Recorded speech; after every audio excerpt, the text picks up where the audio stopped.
Hello, everyone. Good morning or good afternoon. Thank you so much for joining us here for our fourth webinar of our Network Assurance Prep program. My name is Rigo Villa, and I'm one of the community managers on the Cisco Learning Network, and I'll be your host today. In this session, we're going to be covering Insights and Alerts Review with our two subject matter experts. First, we have our technical leader in ThousandEyes Customer Engineering, Abdiel Hernandez, and then we have Solutions Engineer, Rob Webb.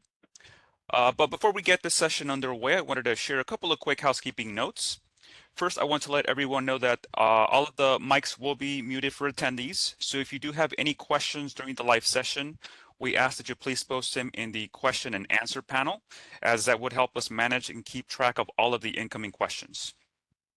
Next, if you experience any audio streaming issues during the live presentation, I do recommend using the call-in telephone number that I'm going to be posting in the chat window here in just a moment.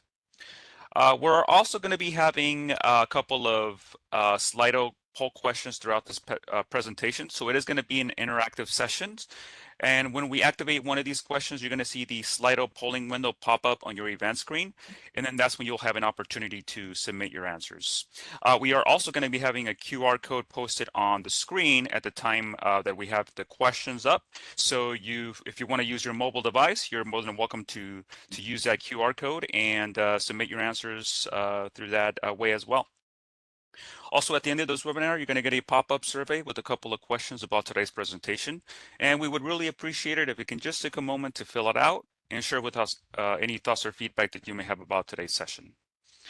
And last but not least, we do encourage everyone to participate in our online post-webinar discussion after the webinar.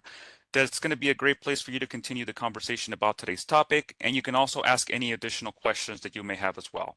So I'm going to be sharing the link to that discussion a little bit later on in the presentation as well.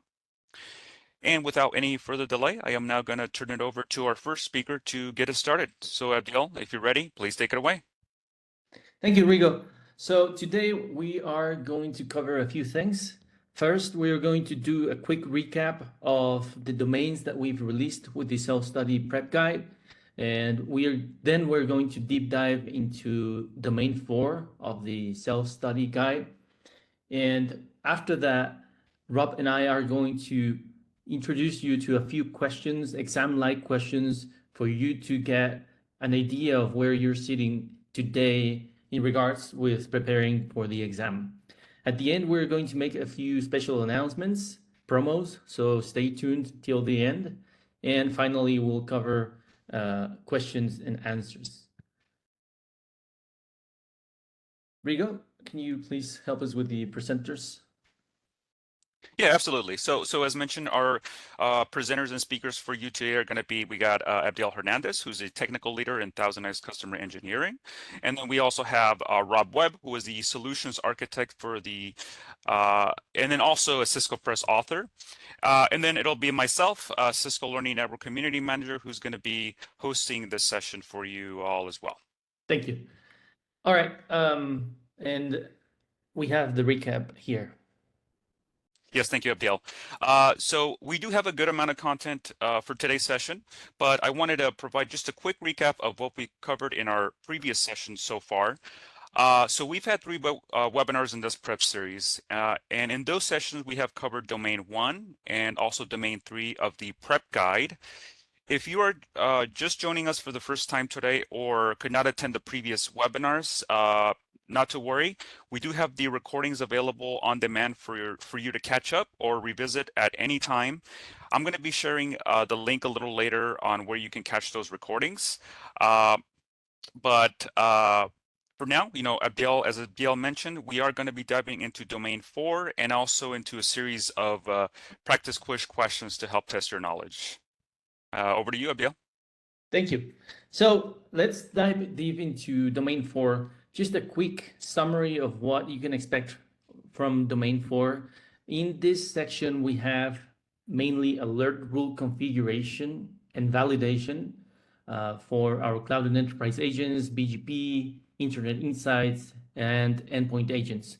So in the exam, you can expect questions that are related to how you have to configure an alert given a scenario. That's important for a network assurance engineer or someone that works with monitoring, with ThousandEyes, etc. as well as dashboard configuration, the best practices, again, based on scenarios or business needs, what would you configure and how you would configure it. So you really have to make sure that you get hands-on for preparing for this domain. And last but not least, optimization for capacity planning and QoS. So in a nutshell, that's what domain 4 is. All right, so just a quick overview of the study guide structure. We have our cognitive level. There's always a reminder at the top of the task that tells you what is the level of complexity for this task, followed by the overview, touching on some key concepts and resources. Remember that for the study guide, the purpose is not covering things in depth. We give you resources, we give you an overview, an idea of what you have to do in order to be prepared for the exam. And then I think our most valuable section is the question samples, where you can get an idea of what the exam is going to look like. So again, a reminder of the complexity level. This first word that you see in there indicates what you have to do and at what level for you to be prepared for the exam. For example, 4.1 is configure alert rules, and I'm summarizing the paragraph that you'll find in the blueprint to just a few words. So configure alert rules, configure alert rules for end user experience, configure dashboards, then validate alert configuration and functionality, and recommend optimization for network capacity. So those two highlighted in blue at the end are expected for you to have, a little more experience than just hands-on experience. So keep that in mind. All right, so before we go into the practice questions, let me quickly share my screen and show you what we have today for you, which is domain 4 of the study guide. Again, you will get, if you scan that QR code, if not, you'll get the link on an email. It'll be a consolidated single file that contains domain 1, domain 3, and 4. And the last domain that we're going to release on our next webinar is going to be domain 2. So I already covered the cognitive levels or complexity levels, which in plain English is how difficult are the questions for this specific task.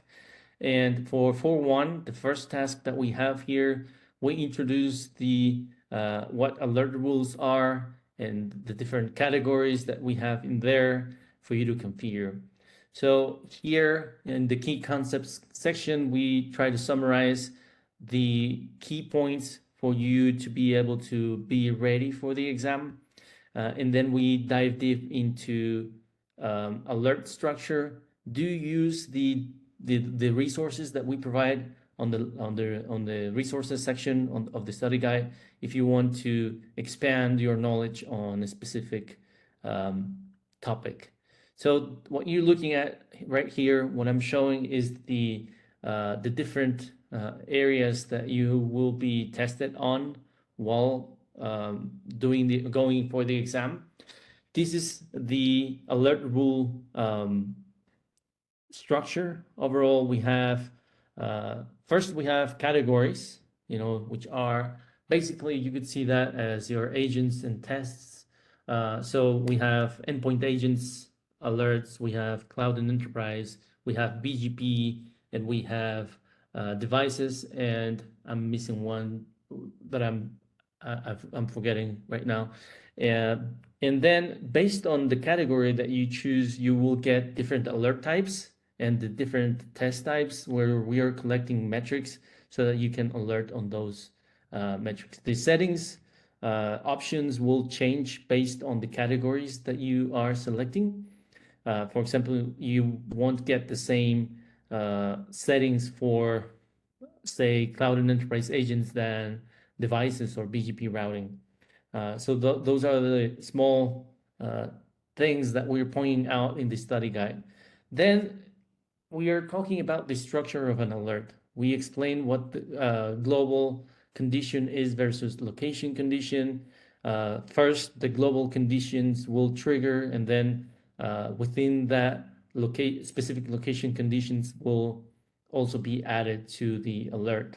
Then we have different alert rule settings here for the conditions specifically. So here you decide whether you want to trigger the alert based on when all conditions are met or when any of them are met. So make sure you understand the difference.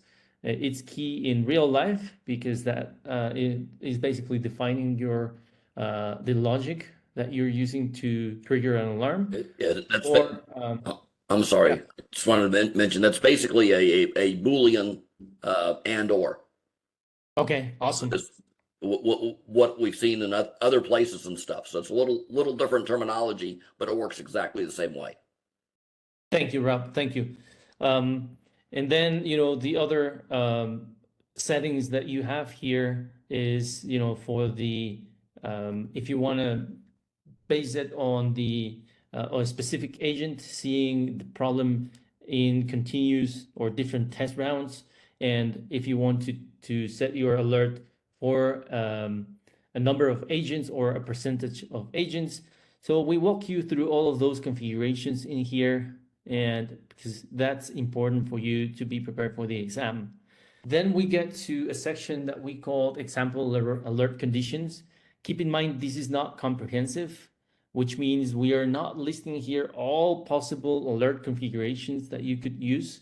We're just giving you an idea of, you know, some of the most common events and how you would need to configure your conditions, the type of metrics that you use, and the conditions available for you.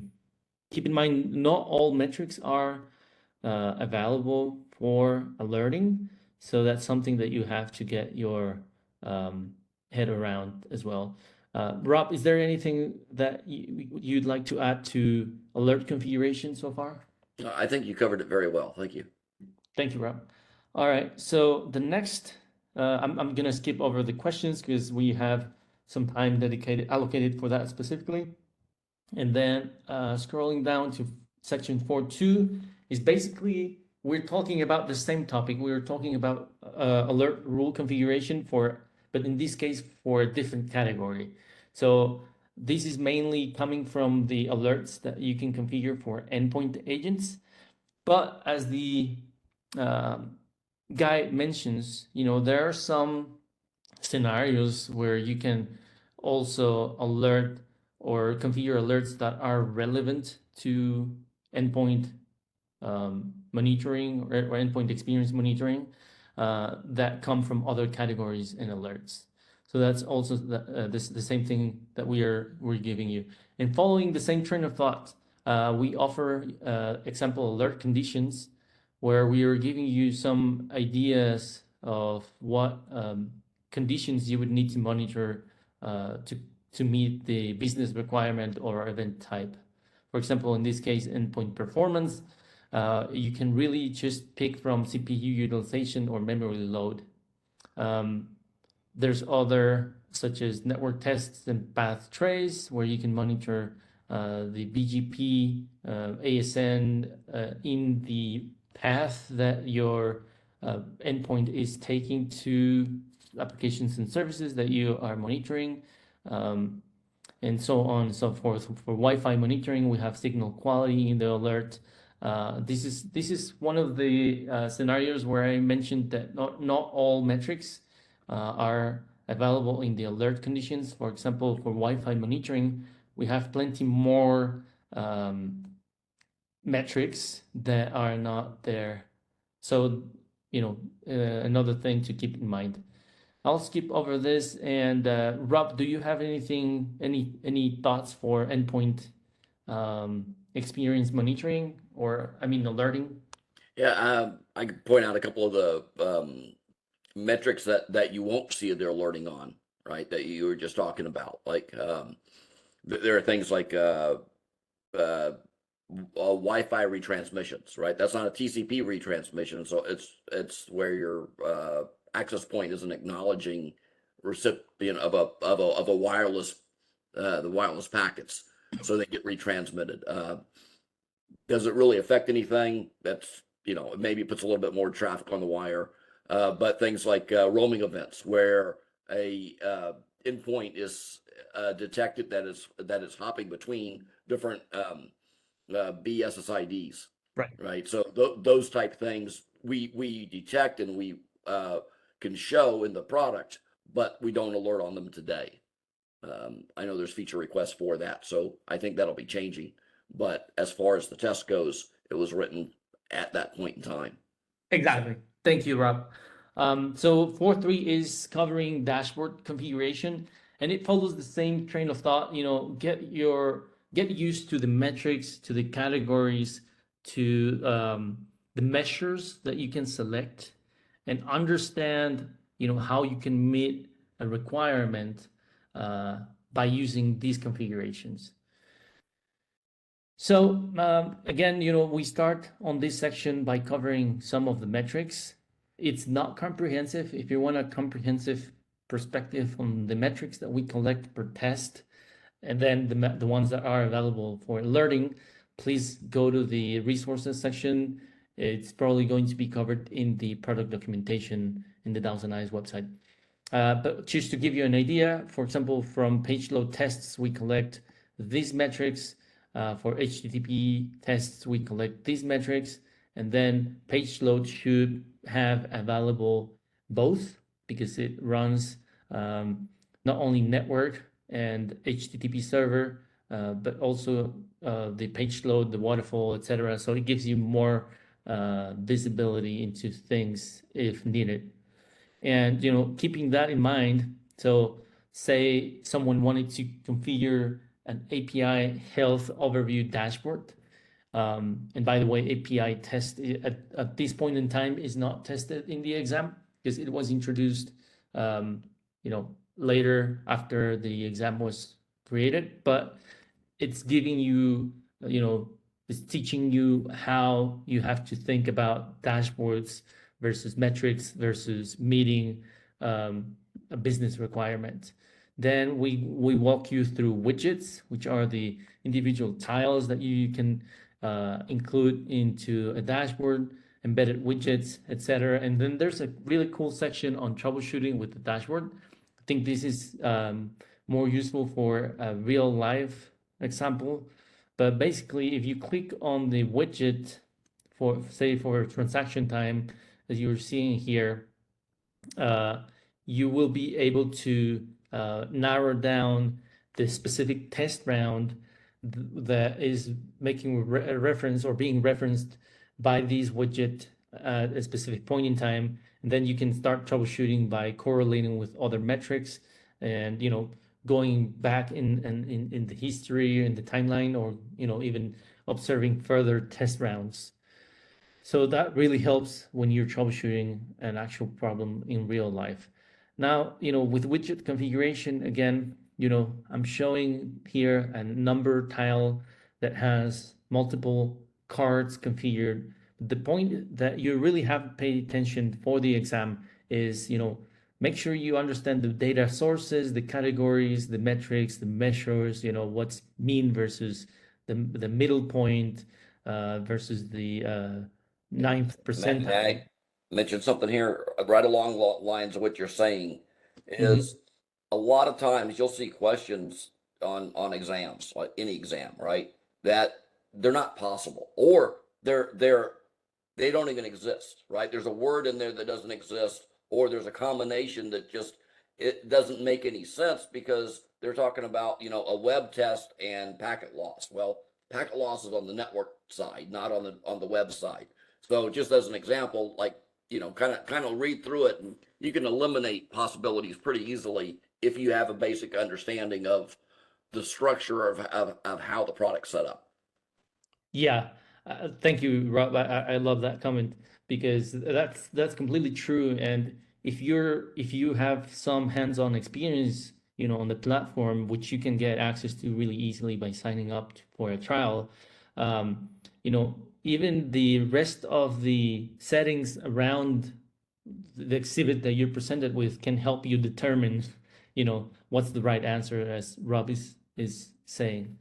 So I'll skip over the dashboard drill down troubleshooting examples, but this is just to give you an idea of how you can find an actual problem and correlate different metrics such as API transaction to loss in real life by using a dashboard. And again, our resources section is really good if you want to deep dive into a specific topic. All right, so now with our last one, because we're running out of time here, network capacity planning. There's a little bit of overlap between this and a topic in domain 1, which touches on One Insights, because we can cover capacity planning by using One Insights. But this section also focuses on making recommendations on when to implement or how to modify quality of service strategy to help prioritize certain traffic. Most common scenarios are video conferencing and voice over IP because of the requirements that these applications have and how you can mark traffic to prioritize it and offer a better user experience. Any thoughts on this, Rob, before we wrap it up? No, I think that's you've covered it quite well. All right, thank you so much. And the last section has to do with alert validation. The two main questions that we get, at least in support, I'm not sure on your case, Rob, from the solutions engineering side, but customers, always ask, why is it my alert not triggering, or why is it too noisy? So talking about sensitivity and understanding global settings versus location settings, the test rounds, Yeah, there's a couple of principles that I always work with customers when we're first setting up an architecture for them to solve whatever use cases they have. And one is you really kind of have to reverse engineer your test schedules around your alerting requirements. Most customers do it the other way around, and that means that the interval that you're selecting for a test, right, should be based off of what your alerting needs are, not the other way around, because a lot of times customers will use a default alert and it won't get fired because either they don't have enough agents set up on it, or the requirement for the test, the failure is, they're running it every 15 minutes and it has to fail 3 times. So that's 45 minutes into an outage before you get an alert on it, right? Yeah. And then you think about it, right? So when you're building out your alerting, right, you got to make sure that your test configurations support your alerting needs, right? Your alerting is really the key when you're building this out. And when you're taking the test, it's the same thing, right? Because you can build an alert, but if you don't have the test built to support that alert, it's not going to fire. Thank you so much, Rob. This really adds a lot of insight into a real life scenario. So let's stop the guide here and let's go back to our slide deck and let's have some fun. So for those of you in the audience who have fall asleep, please wake up. This is the really cool part where you get to participate. That means me too, right? Yeah. So Rob, can you please get us started with question 1? Yeah, sure. Question 1 is, referring to the exhibit here, right? An engineer is tasked to configure an alert that will trigger if the HTTP server responds with a server error, right? What are the alert conditions that need to be configured to meet this condition? Now, before we flip, I just want to point out, right, the keywords that I see here: HTTP server responds with a server error, right? Keep that in mind as we look through this. So on your, for those of you in the webinar participants, you should be seeing a Slido. So let's give it a minute, some time here for the participants to respond. The Slido, I'm gonna give it a try myself. Let's see if we remember what's the right answer.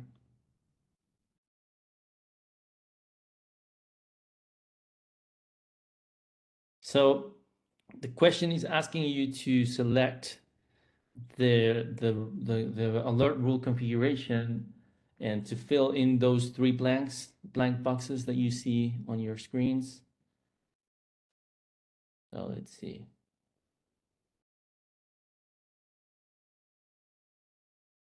All right, I see 27 people have voted, sent a response. Let's give it a few more moments. Do we want to talk about these while they're going, or do we want to give them a couple more minutes to? Yeah, let's how do you go about answering this question, Rob? Okay.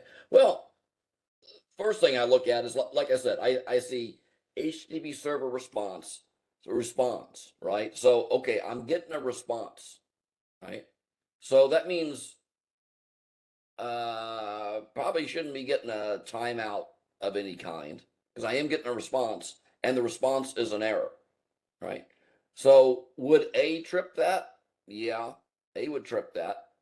But A would also trip, if you're thinking about HTTP server test, right? You've got DNS, remember what goes into availability. DNS, TCP connection, SSL, send, receive, and your HTTP, right?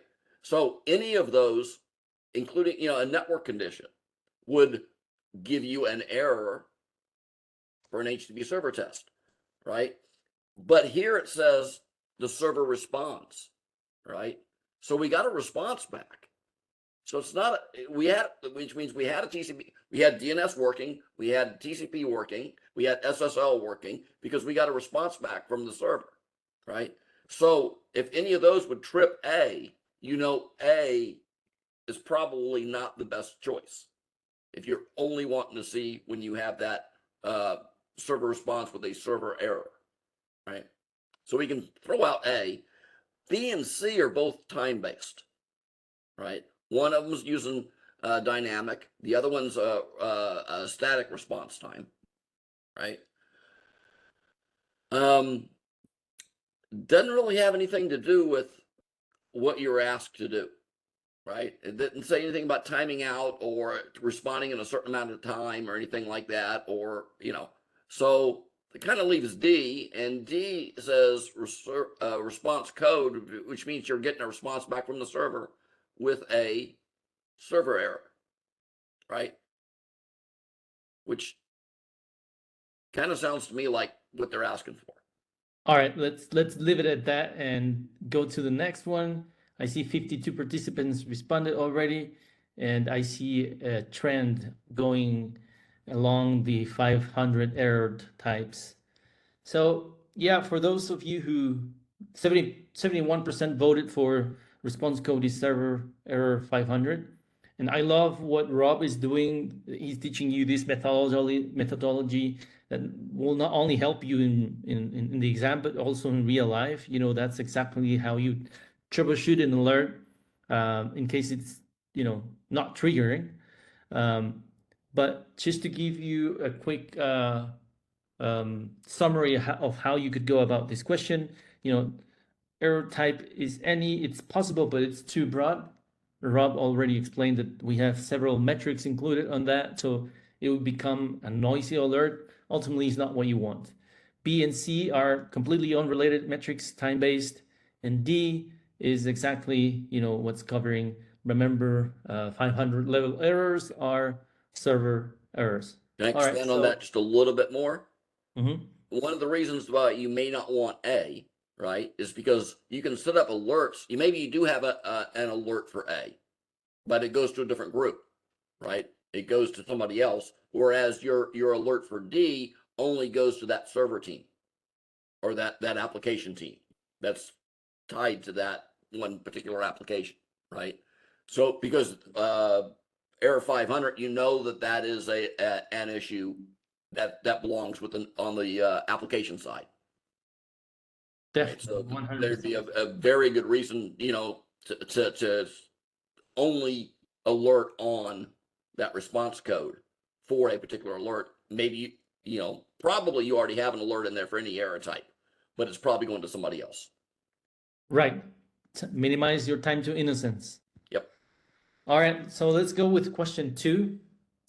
And this is, again, for alert rule configuration. We're testing you on a different category though, so pay attention.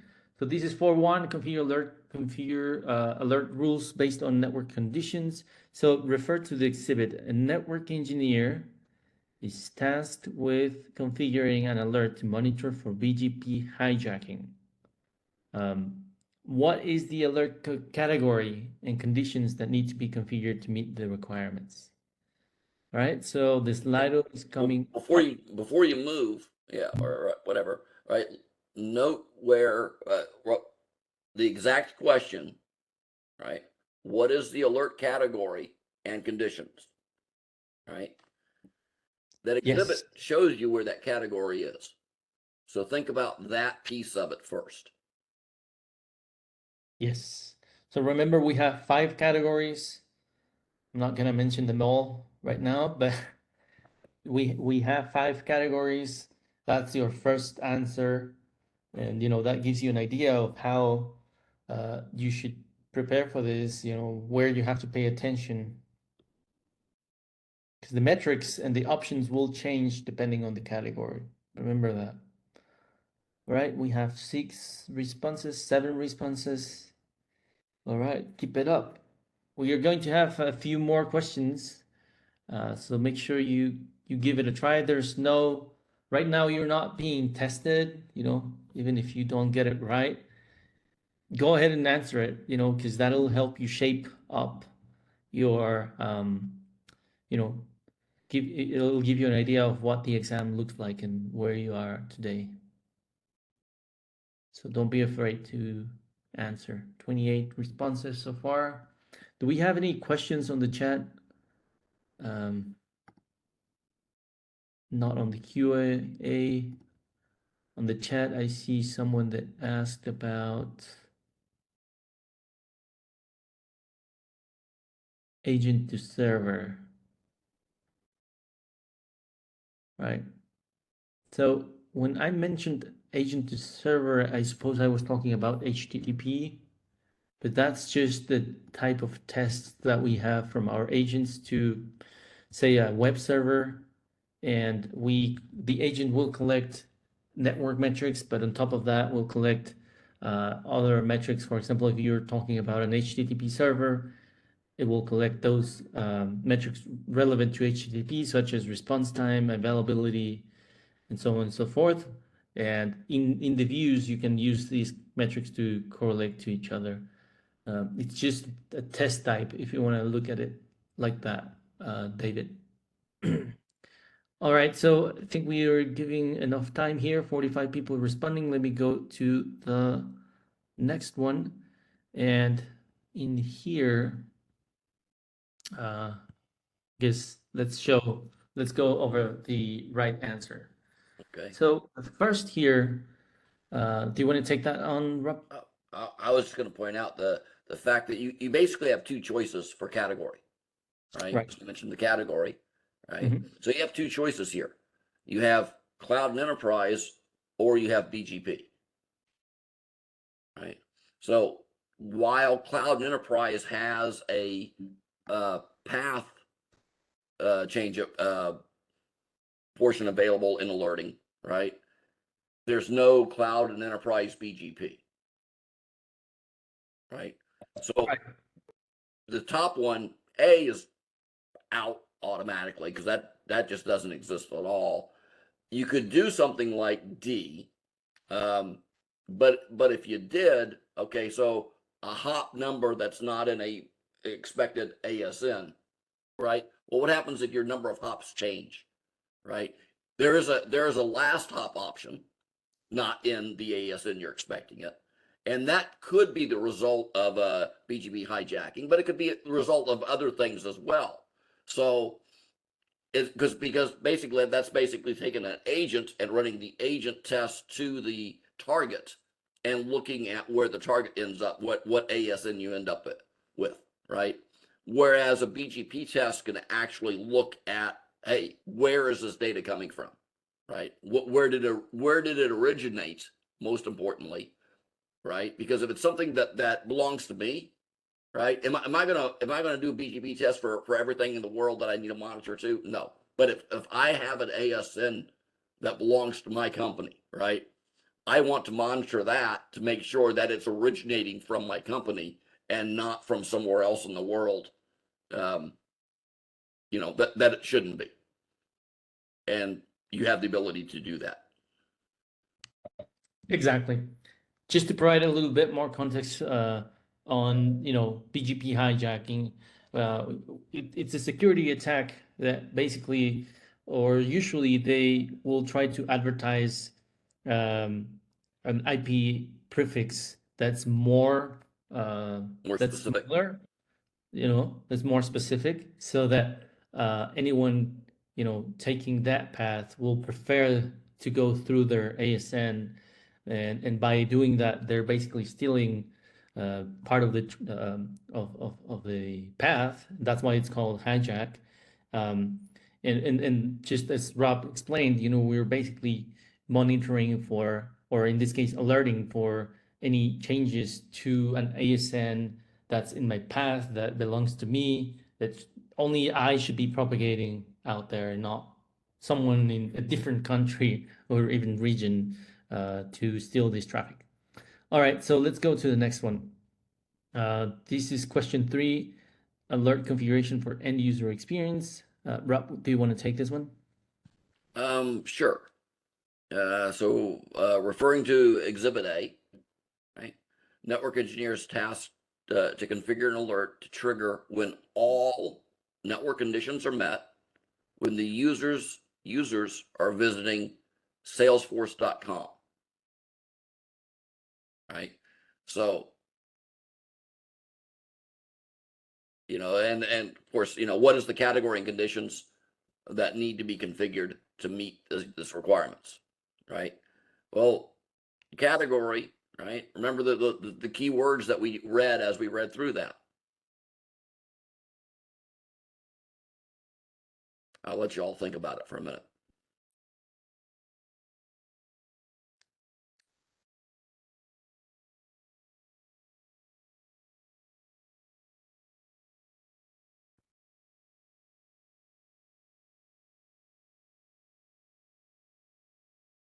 All right, we have 4 responses.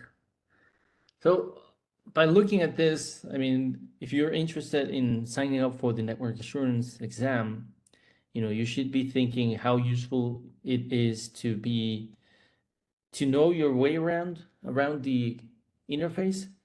So I can't express, or make any more emphasis on the fact that you do need hands-on experience for this. So try it out. Don't try to tackle this by going through product documentation. You will need to do a few laps on this.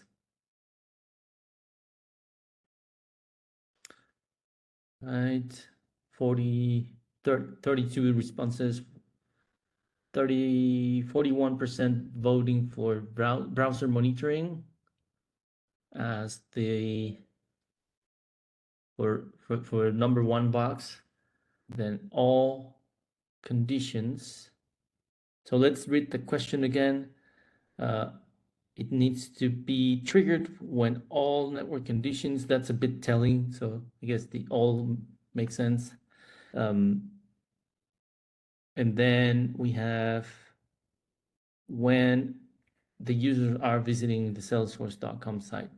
So the salesforce.com site is already configured in this exhibit, so we don't need to do anything about it. The network metrics below are also already configured. Let's see, 44 responses. Let's go to the next one.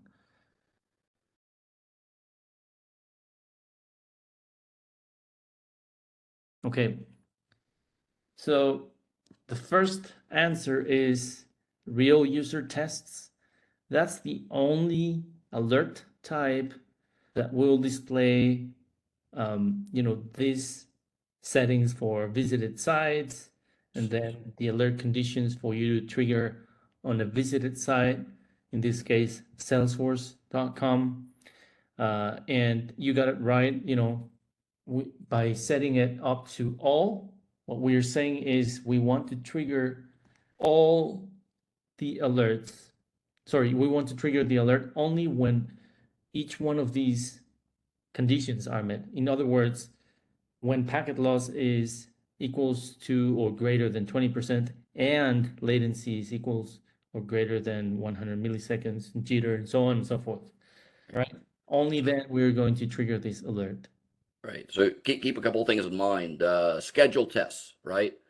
The question specifically says when users are visiting a site, right? That's not a scheduled test. Scheduled test runs automatically, not when users are visiting. So you can rule out scheduled test immediately, right? There are no alerts for browser monitoring, right? It's called real user tests now, right? So basically the browser monitoring all sites would be how you can set up, right? So you can still set up your browser monitoring in your test configuration, but in alerting, all you get is real user tests. So that's not even an option. And same with dynamic tests are not an option for alerting, right? So you can rule out 3 of those pretty easily if you're familiar with the product. Thank you, Rob. So we have a couple of questions on the Q&A. David is asking to expand more on the question when to use page load, HTTP server, and an agent to server. So if say you have an HTTP server, you're collecting the basic metrics for availability, response time, but you want to check for a specific element being loaded on your website, on the website that you are monitoring. You're not going to get that visibility from an HTTP server, so you have to go up to a page load, which will give you a waterfall view of each element, the domains that we're loading these from, the time that it's taking them to load. Yeah, I've got a really good use case on this where I ran into it when I first came on with ThousandEyes. Had a customer that was monitoring ServiceNow, right? So it was their customer name .servicenow.com, right? So it was hosted at ServiceNow, and we were showing really high page loads, right? So it looked like an application problem, but when I looked at the waterfall, I saw that there were like 2 or 3 objects in the waterfall that were taking a long time to load.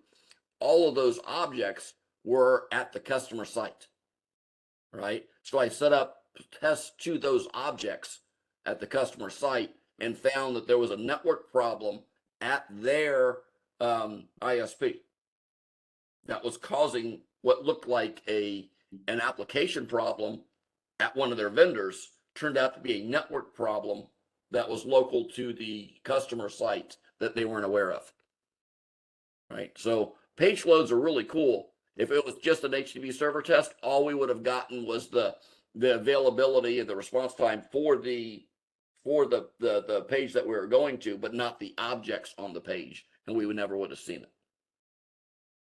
it. Exactly. Thank you, Rob. Let's move to the next question in the interest of time. We'll probably have to speed it up a little bit. So question 4 is on alert validation. Again, kind of like, why didn't this alert trigger, or this alert is too noisy? How do we, change that?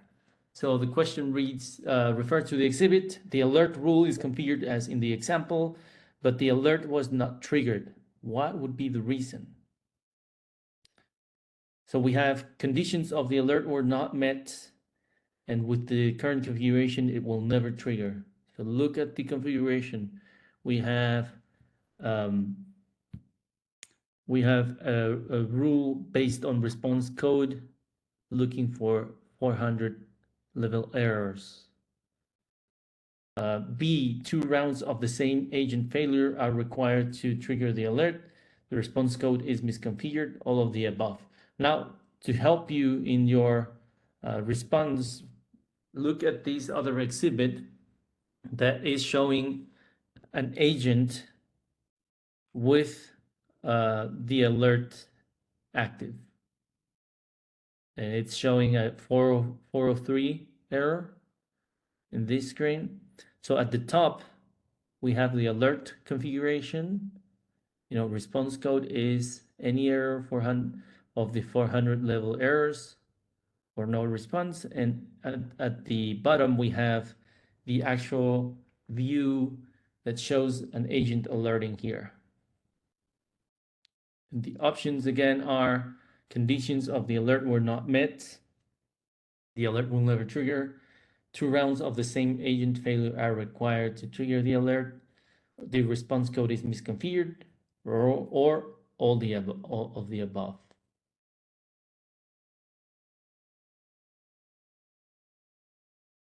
Right, so let's vote. So I always like questions that have all of the above in them, because if I can rule out one, I can rule out two. Right? I automatically know if I can rule out one of the other three, all the above's out immediately. So looking at this, the response code misconfigured. Well, we got a 403 and we're looking at 400 equal to or above 400. So it looks like that response code should have triggered it. I don't see that being it. So I don't think it's all of the above or the response code, right? What's the other one there? 2 rounds of the same agent failure are required to trigger the alert, right? Well, look at the very top. All conditions are met by any 2 agents, one of one time in a row. So are 2 rounds required to trigger this alert?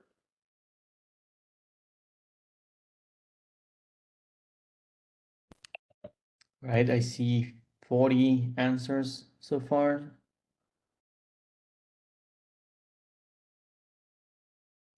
All right, 41. Let's go to the answer. So the answer is conditions of the alert were not met with the current configuration, and it will never trigger. So going back to the exhibit, the reason for that is that pay attention to the table at the bottom. It only shows one agent triggering the alert. Okay, so the alert is not going to be triggered because in the configuration at the top, we are asking that 2 agents see this problem at least one time. Yeah, I see this a lot with customers. A lot of it's because they'll use the default alert rules of 3 agents or something like that, which is fine. But when you deploy it, if you need to be alerted, for a particular agent firing, then you make sure that your alert is set up for that, right? And if you're not going to deploy any more than 1 or 2 agents for a particular test, double check the alerts that you're configuring for that test. You may need to adjust the agent count on the alerts. Definitely, thank you. So, and the other ones, like Rob said, 2 rounds of the same test, that's incorrect because we're only asking for 1 test round. So with that, you can rule out all of the above already, right?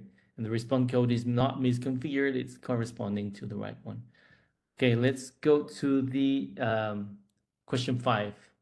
Rob, do you want to take this? Sure. Right.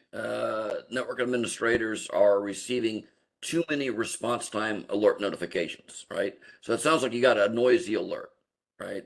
And what happens when you have a noisy alert? Well, then they just get ignored. So those are never good. What needs to be done to reduce the noisy notification? Select 2. So there's 2 right answers in this.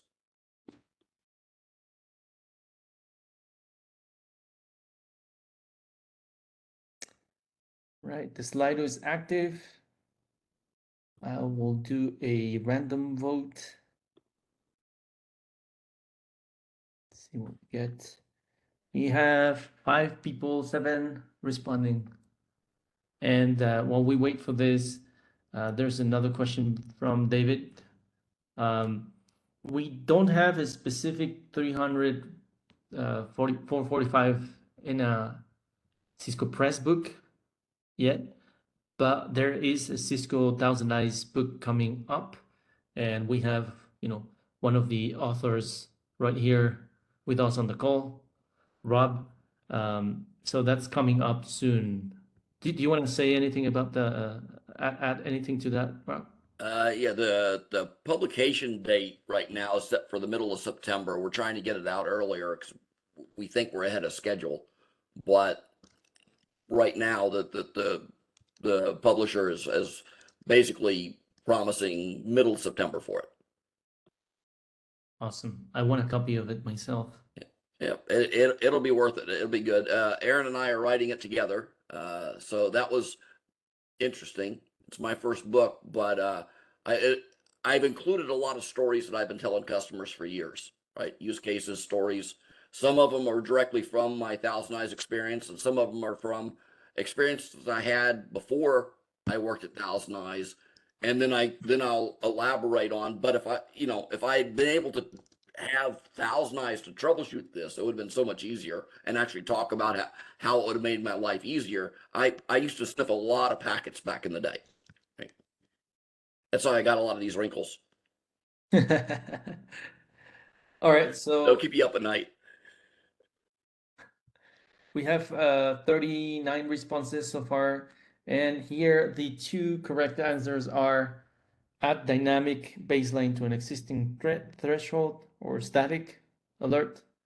Rob is going to talk more about that, and adjust the alert to require more test rounds to trigger, so that you're not only alerting for one peak in time, but you want to see if it's something that peaked and If it then goes up and stays up. it stays up. Yep. And for how long. That's the idea with option D. Right. C is something that I see. Yeah, I like dynamic thresholds, right? I'm a big fan of them, but not by themselves. And the reason I say that is if you change that to a dynamic threshold by itself, and let's say your normal response time is 500 milliseconds, what's going to happen every time it jumps to 1,000 milliseconds? Well, all of a sudden you go from, you're down here at 500, it doubles, it throws the alert, right? It's not even at 1,500 yet. It's at that, so you could effectively get more noise just going dynamic. However, if you do dynamic and the static, so leave the 1,500 in there, because there's obviously a reason that you set it for 1,500, right? And dynamic threshold in addition to that, so that if you've got a agent that's normally at 1,400 milliseconds and all of a sudden goes to 1,500 milliseconds, it's going to trip with this the way it is. But if you add the dynamic to it, moving a little bit isn't going to trigger it. It's going to have to break the 1,500 and make a jump to trigger the dynamic both, right? So doing both of them together actually adds a lot of value. Definitely. And just to, I was really laughing when I entered option E, because, there's no such thing as a less noisy metric. There's thresholds, and then metrics can be noisy or not, depending on how you set them up. And then, enabling the alert on more agents would potentially just create more alerts, because you have more monitoring points. Yeah, so let's move to the next ones. Let's squeeze them in. We have 5 minutes left. So let's continue so that we can cover them all. So this is for dashboard configuration, and pay attention. We've seen questions for alert configuration, alert validation. Now we're into dashboard configuration, and the questions have the same format. All right, so this is what you can expect in the exam, more or less, on this same topic. So make sure you know your metrics, your configurations for these things, including dashboard configuration. So the question here reads, refer to the exhibit provided. A network engineer has been assigned the task of configuring a new widget. The widget is intended to display the current value corresponding to 98% of the transaction time measurements. So in other words, where do 98% of these values sit? Which data source or rank, which data source specific measure and value should be selected to fulfill these requirements? Okay, so we have a blank space for data source. You already see the categories web API and the metric is API transaction time. So the question here is three things: data source, measure, and the value for that measure. I see 11 people responding. Let's go to the next slide here. These are your options. Cloud and enterprise agents, mean 98%. Web agents, percentage 98%. Cloud and enterprise agents, percentile 98%. Percentile. Yeah. Yeah.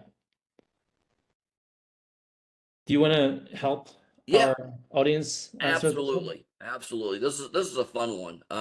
Largely because I mean there's several ways of going about this one, right? One is, well, what kind of agents do we actually have, right? ThousandEyes has three types of agents, right? We have endpoint agents, which I see on there. We have cloud agents, and we have enterprise agents, right? Other than that, there are no quote unquote web agents.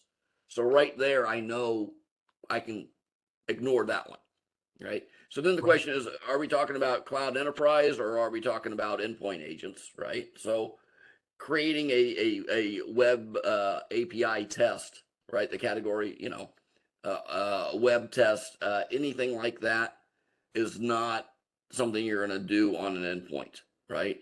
This is like a transaction test, right? It's a replacement for a transaction test. Not quite as complex, but it's a pretty big test, and it requires the browser bot, which is only on the cloud and enterprise agents, not on the endpoint agent, right? So that brings you down to two. But the other thing that would roll out three of those immediately is the type of metric we're talking about, right? So when we're talking about a percentile, right, you'd have different options. If you drop down your metric category, your measure category, right, you have things like mean and median and deviation, max, minimum, and percentile, right? You're not going to have a median or a mean and a percentile both configured. It's going to be one or the other for this particular widget, right? So anything that says mean and 98%, you're never going to see it. The only time you're going to see a percent is when you have a percentile, right? So you could say percentage maybe, but we have no web agents, so we've already ruled out B. So that only leaves C as a possibility. Exactly. Thank you, Rob. So we have 43 responses. There's a trend for cloud and enterprise agents. And as you were explaining, I could see the trend going to, percentile. So that helped. Now we have three questions in there. This book that we are mentioning today is the same book that we mentioned on the previous session. Which emerging trends and unexpected anomalies have surfaced in our recent data? I don't understand your question, Andy. If you could help me rephrase it, or maybe Rob or Rigo, if you could give it a try. And then there's a third question.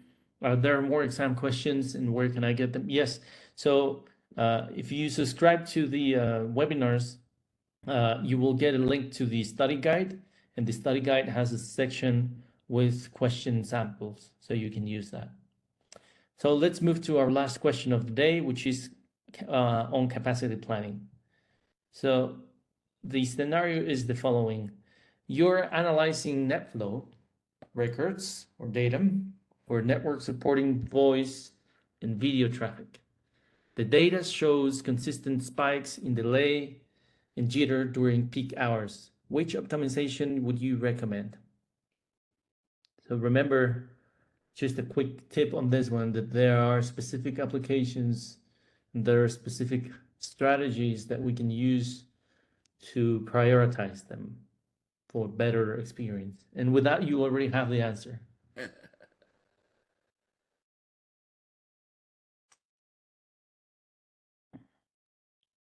but it's tricky though, because reading some of the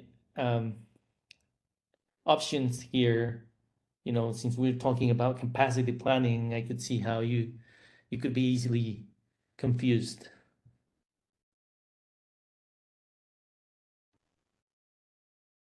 But yeah, increasing bandwidth overall is going to be expensive, right? Replacing network hardware with newer models is going to be just as expensive, because that's basically what you're talking about anyway.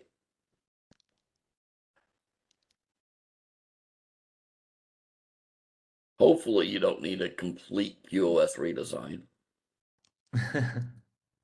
You never know, but Yeah, in real life, that's probably the least the least wanted option, and yeah. All right, so in the interest of time, let me look at the Slido. We have 41 people reply. Tune the existing QoS configuration to prioritize voice and video. Okay, you cheated on that one because I gave you the answer right before. But good job, everyone. And thank you for joining us today. This was really fun. Thank you, Rob. Thank you, Rigo, for hosting this. And I really hope you enjoy it and it's helpful for you. Let's move to the promotions, things that you get by participating on these webinars. Yes, thank you so much, Abdiel and Rob. That was a great presentation and great number of questions. Yeah, so as Abdiel mentioned here, so we do have a couple of promotions for you all. We are excited to share some good news about an exam discount promotion that we are going to be having coming up. For those of you who are participating in this prep program. In our last couple of sessions, we have actually been sharing with everybody that you're going to be eligible to receive a discount code for 25% off of the 300-445 exam. The discount can also be used for any other professional level specialist certification exam as well, but we do highly encourage you to go for that Enterprise Network Assurance Specialist certification.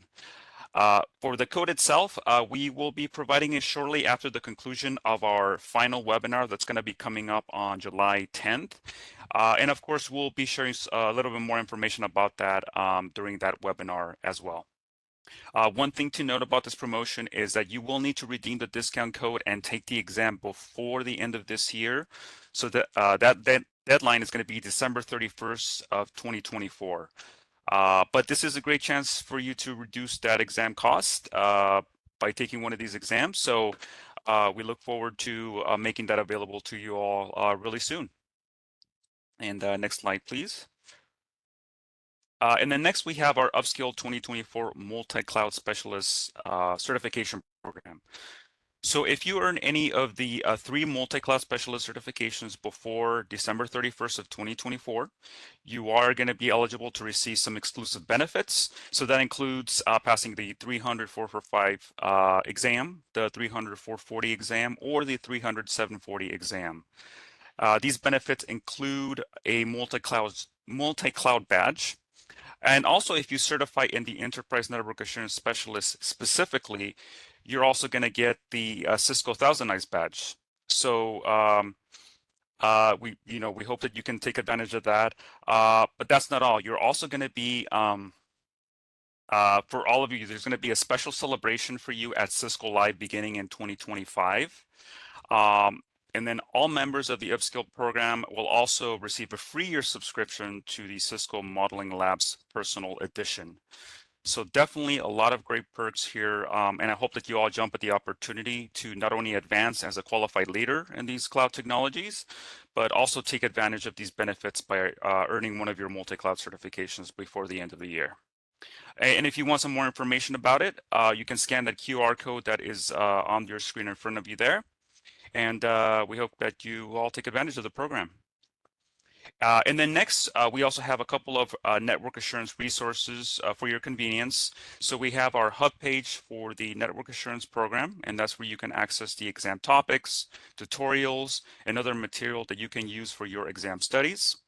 We also have a copy of the Network Assurance Self-Study Prep Guide that you can download, and that's exactly the same guide that was covered earlier in the presentation today. We also have several ThousandEyes resources, including the support community. We also have a 15-day ThousandEyes free trial, and also some ThousandEyes getting started guides. You can access these resources by scanning those QR codes on the screen in front of you there, but I'm also going to be posting and sharing some of the links into the chat window in just a moment for your reference as well. And last but not least, I do want to share our upcoming webinar. So we have one more webinar remaining in this series. So coming up on July 10th, we're going to be covering data collection implementation review. And that's where we're going to be able to cover domain number 2. And we're going to be using a similar format to today's session. So we hope that you can join us for that upcoming session as well. Awesome. So last thing, couple of questions in the chat that I see. We are launching a new CTF event.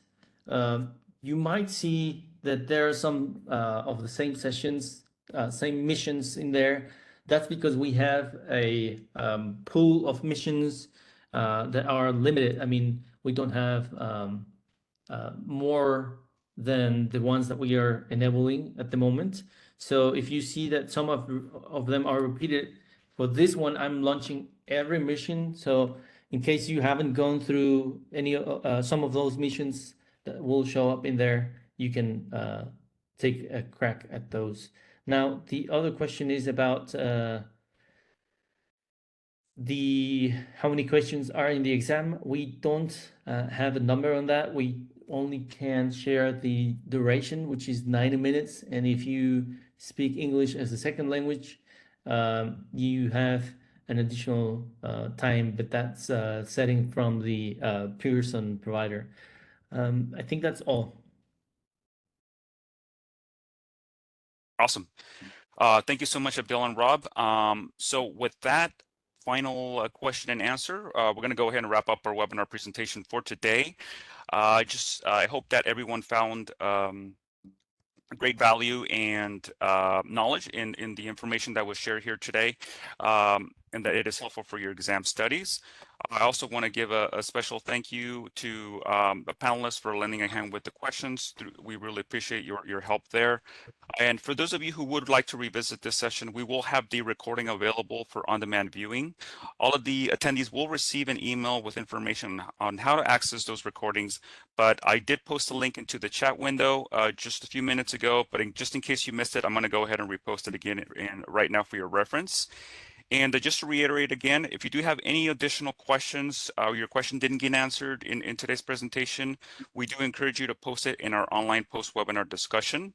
I'm going to go ahead and post the link into the chat window where you can access that as well in just a moment.